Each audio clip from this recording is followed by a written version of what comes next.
स्वागत है आप सभी लोगों का सोलो लेवलिंग के एक नए वीडियो के अंदर। तो जैसा कि हम लोगों ने लास्ट वाले एपिसोड में देख लिया था कि जिन्हों उन तीनों मोनार्च को मार देता है और फिर फाइनली वो अपने फादर से जाके मिलता है। तो इस एपिसोड की शुरुआत में जिन्हों के फादर पूरी कहानी बताते हैं अपनी। वो बताते हैं कि गेट्स, जिनको कि कहा जाता है call fourth magic beast, dungeon के बॉस को हरा देने के बाद आपको गेट के अंदर से किसी भी हालत में 1 घंटे के अंदर अंदर निकलना होता है। लेकिन मैं इस चीज में फेल हो गया और मैं गेट से बाहर नहीं आ पाया। हालांकि मैंने डंजन के बॉस को हरा दिया, लेकिन 1 घंटे होने के बाद भी मैं उस डंजन से बाहर नहीं आ पाया और मैं उस डंजन में ही रह गया और मैं डायमेंशन ड्रिफ्ट में फंस गया। मैं वहां पर काफी दिनों तक था और फिर रूलर्स ने मेरे से कांटेक्ट किया। उन लोगों ने मुझे अपनी ताकत उधार दिया और मेरे से रिक्वेस्ट की कि मैं मोनार्च को रोकूं, सभी मोनार्च को, हाँ शैडो मोनार्च को भी, जो कि जल्द ही जन्म लेने वाला था। और इसके अलावा मेरे पास कोई दूसरी चॉइस भी नहीं थी, क्योंकि मैं यहाँ से बाहर भी नहीं जा सकता था। मेरे पास कोई ऑप्शन ही नहीं था। रूलर्स ने मुझे अपनी ताकत दी ताकि मैं धरती पर वापस जाकर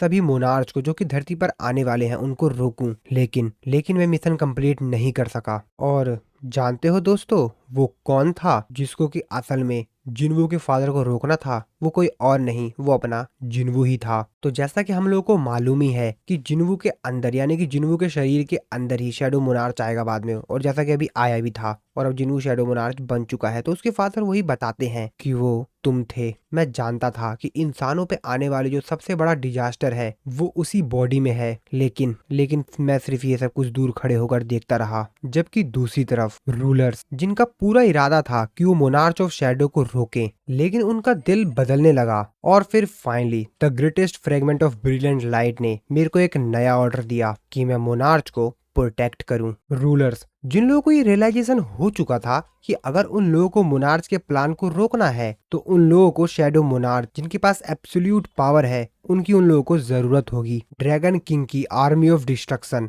जो कि हेवन के सोल्जर्स से पहले आने वाली थी, और वह एकमात्र व्यक्ति था जो कि उन्हें रोक सकता था। ये एक बहुत बड़ा जुआ था, क्योंकि उन लोगों को भी असल में खुद मालूम ही नहीं था कि वो इंसानों की साइड रहेगा या मोनार्च की। रूलर्स को भी असल में मालूम ही नहीं था कि शैडो मोनार्च, जिसको कि वो लोग प्रोटेक्ट करने का प्लान बना रहे हैं अब, क्योंकि उन लोगों के पास अब कोई दूसरा ऑप्शन है भी नहीं। और इसीलिए ये एक बहुत बड़ा गैम्बल था, क्योंकि असल में उन लोगों को खुद ही नहीं मालूम था कि जो शैडो मोनार्च है वो इंसानों की तरफ से लड़ेगा या मोनार्च की साइड से। उन लोगों को भी खुद नहीं मालूम था। लेकिन जैसा कि अब हम लोगों को आंसर मालूम है, और इसीलिए मैंने तुम्हारी हेल्प की। और मैं नहीं चाहता था कि तुम मेरा ये साइड देखो, जिसपे जिन्वू कहता है कि फादर, उसके फादर उससे कहते हैं कि क्या तुम मेरे से नफरत करते हो? जिन्वू उनसे कहता है कि हाँ, कभी कभार। जिन्वू के फादर उससे इस बात के लिए माफी मांगते हैं। जिन्वू उनसे कहता है कि आप हमेशा मेरे दिमाग में रहते थे। जब मैं पहली बार एक हंटर के तौर पर काम करना शुरू किया तब मुझे आपकी याद आती थी। हर बार जब मैं मौत के एकदम करीब जाके बसता था, हर बार जब मैं घर वापस आता था मॉम और जिन्हा से मिलने के लिए, मैं आपसे नफरत करता था। लेकिन हाँ, मैं आपको याद भी किया करता था। ये बात सुन के जिन्वू के फादर की आंख खुली की खुली रह जाती है।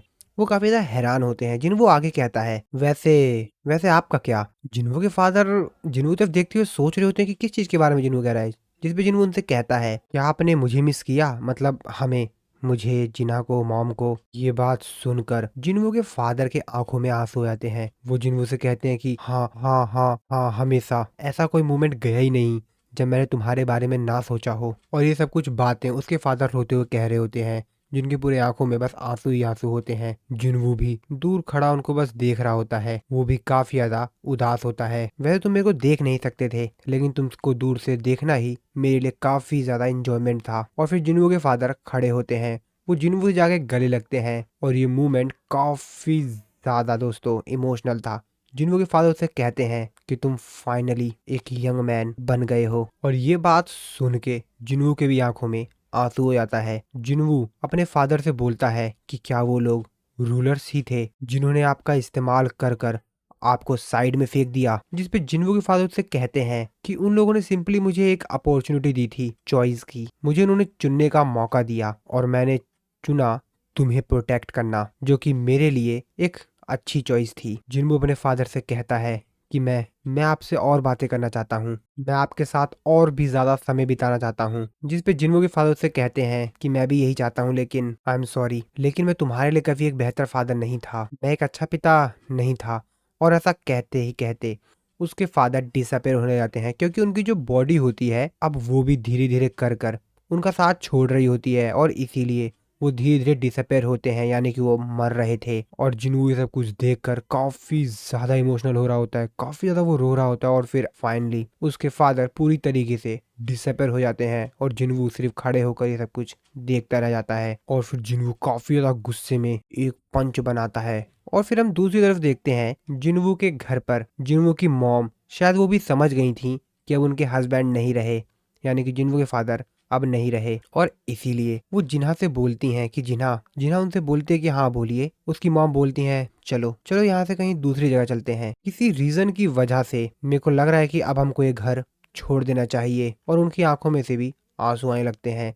इस तरफ हम लोग जिन्हों को देखते हैं जो कि काफी ज्यादा गुस्से में आसमान की तरफ मुंह करते हुए चिल्लाते हुए कहता है कि सुनो, तुम मेरे को सुन सकते हो ना मोनार्च, याद रखना तुम्हें इसकी कीमत चुकानी पड़ेगी। जो भी आज हुआ है, आज जो कुछ भी हुआ है, तुम्हें इसकी कीमत तो चुकानी ही पड़ेगी। तुम मेरे को सुन रहे हो ना। उस दिन शैडो मोनार्च की चीख ने पूरे हेवन और पृथ्वी को हिला के रख दिया था। और फिर उस दिन शुरू होती है रियल वॉर। थॉमस एंड्रे भी अब बच गया था। उन लोगों को भी एम्बुलेंस के द्वारा हॉस्पिटल पहुंचाया जा रहा था जहां पर हंटर और लोग घायल थे। वो बीस्ट जो कि इंसानों की नस्ल को पूरी तरीके से खत्म करने के लिए आए थे, उनके मर जाने के बाद भी उनके निशान रह गए थे। और जिन्हों को जिंदा देखकर काफी ज्यादा खुश होते हैं और उससे गले लगकर रोने लगते हैं। इस तरफ हम लोग बैटल फील्ड में देखते हैं जहाँ पे मिस्टर बेग बैठे हुए थे। तभी मिस्टर जो उनके पास आते हैं और मिस्टर बेग से कहते हैं आप पहले से ज्यादा काफी बेहतर लग रहे हैं, वैसे क्या अब आपको बेहतर फील हो रहा है।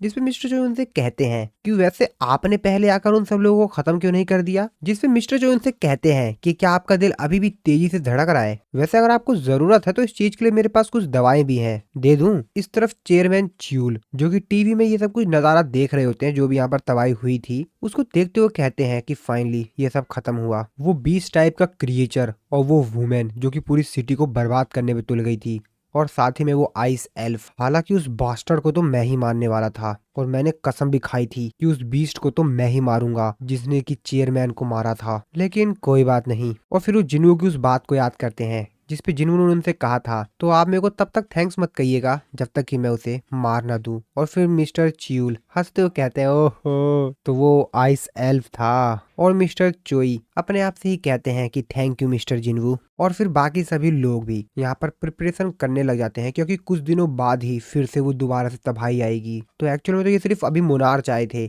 लेकिन जो इनके लोगों के सामने गेट अपीयर हुआ था वो अभी तक ओपन नहीं हुआ है, तो अभी वो भी ओपन होगा और उसमें से भी काफी सारे मॉन्स्टर्स आएंगे। तो इसीलिए सभी लोग उस चीज की तैयारी कर रहे थे ताकि वो लोग इन मॉन्स्टर से लड़ सकें। और फाइनली वो दिन आ जाता है। दुनिया भर से जितने भी हंटर्स थे उन लोगों को यहाँ पर बुला लिया गया था ताकि ये सभी लोग एक साथ मिलकर इस बड़े से जाइंट गेट्स में से जो भी मॉन्स्टर आ रहे हैं उनके साथ एक साथ मिलकर लड़ाई करें। दुनिया भर से काफी सारे हंटर्स जितने भी हो सकते थे वो सभी इस जगह पर आ गए थे। सभी लोग तो बस उस गेट को ही देख रहे थे क्योंकि शायद इससे पहले इतना बड़ा गेट तो उन लोगों ने अपनी पूरी जिंदगी में नहीं देखा। ये गेट बहुत ही ज्यादा बड़ा था। चाइना का 7 स्टार का हंटर वो भी यहाँ पर आ गया था। वो भी उस गेट की तरफ देखते हुए कहता है ओ ये तो बहुत बड़ा गेट है। वैसे ये है तो बहुत बड़ा और इसीलिए इस चीज के बारे में इतनी चर्चा हो रही है। मुझे लगता है कि शायद दुनिया भर के जितने भी हंटर हैं अगर इस चीज से निपटना चाहें भी, मुझे ऐसा लगता है कि वो लोग इसमें फंस कर गायब हो जाएंगे। थॉमस एंड्रे भी अब ठीक हो गया था और इसीलिए वो भी यहाँ पर आया था। वो भी उस गेट की तरफ देखते हुए कहता है कि इसकी शुरुआत हो चुकी है। चेयरमैन च्यूल वो भी इस जगह पर पहुंच गए थे और वो भी उस गेट की तरफ देखते हुए अपने मन में सोच रहे होते हैं कि आज से पहले कभी भी दुनिया भर के इतने सारे हंटर्स एक जगह पे इकट्ठा नहीं हुए हैं। ये पहली बार ही है जब इतने सारे हंटर दुनिया भर से एक जगह पर इकट्ठा हुए हैं। और मैं तो ये सोच के परेशान हो रहा हूँ कि आखिरकार इसमें से कितने बचेंगे, कितने हंटर्स हैं जो कि जिंदा बच पाएंगे। और सामने यानी इन सब लोग एकदम आगे खड़ा होता है हमारा जिन्वू। वो भी इस गेट को देख रहा होता है और तभी मिस चाइन जिन्वू के बगल में आती हैं और उसे कहती हैं कि मैंने तुमको इससे पहले इतना ज्यादा नर्वस कभी नहीं देखा जिन्वू। जिसपे जिन्वू उससे कहता है ओ सही में। लेकिन जिन्वू तो अपने मन में कुछ और ही सोच रहा था। वो अपने मन में सोच रहा था कि ये गेट ये बस खुलने ही वाला है। और फिर वो गेट ब्रेक होने लगता है। सभी हंटर्स चिल्लाते हैं कि वो लोग आ रहे हैं, वो लोग आ रहे हैं, सभी लोग लड़ाई के लिए तैयार हो जाओ। और फिर धीरे धीरे कर कर उसमें से कुछ क्रिएचर्स आ रहे होते हैं जिसको ये लोग भी देखकर काफी ज्यादा हैरान हो रहे होते हैं। वो लोग चिल्लाते हुए कहते हैं ये तो आर्मी है पूरी की पूरी, और वो देखो वो कितना बड़ा है। सभी लोग तैयार हो जाओ, अपनी अपनी पोजीशन ले लो, रेडी रहना सभी लोग। जिन्वू जो कि उसी गेट की तरफ देख रहा होता है वो कह रहा होता है कि ये तो, और फिर वो सभी के सभी जो क्रिएचर्स होते हैं वहां से अपीयर होते हैं। तो एक्चुअल में ये लोग कोई और नहीं, ऐशबोर्न शैडो मोनार्च जो है रियल वाले, उनकी ही आर्मी है। तो जैसा कि आप लोग को मालूम हो कि जब वो बैटल लड़ रहे थे तो उनको शैडो मोनार्च की जब पावर मिल गई थी, तो वो जो अपने मरे हुए सोल्जर्स थे, जो अपने मरे हुए साथी थे, उनको अपने शैडो आर्मी में यानी शैडो सोल्जर में कन्वर्ट कर लिए थे। तो ये वही है उनकी आर्मी। जैसे जिन्वू की है उसी तरीके से इनकी भी आर्मी है, जो कि बहुत ही ज्यादा खतरनाक है, और ये वही लोग होते हैं। और उसमें से डैमेज जैसे जो बड़े बड़े मॉन्स्टर्स थे वो भी उसमें से आ रहे थे, और ये लोग संख्या में बहुत ही ज्यादा थे। और इन लोगों को देखकर तो बाकी सभी जो लोग थे वो तो काफी ज्यादा हैरान थे। और फिर यहाँ पर एंट्री लेता है सबसे ज्यादा पावरफुल शैडो सोल्जर बेलियन, और फिर इसी सीन के साथ हमारा ये वाला जो एपिसोड है वो खत्म हो जाता है। तो नेक्स्ट एपिसोड में देखेंगे कि क्या बेलियन यहाँ पर जिन्वू और बाकी सभी हंटर से लड़ाई करने के लिए आया है या कुछ और ही प्लान है। तो दोस्तों मैं आप लोगों को वैसे बता दूं कि जो सबसे ज्यादा पावरफुल शैडो सोल्जर है वो बेलियन ही है। तो आई होप आप लोग को वीडियो पसंद आई होगी। तो मिलता हूं मैं आप लोगों को नेक्स्ट वीडियो में।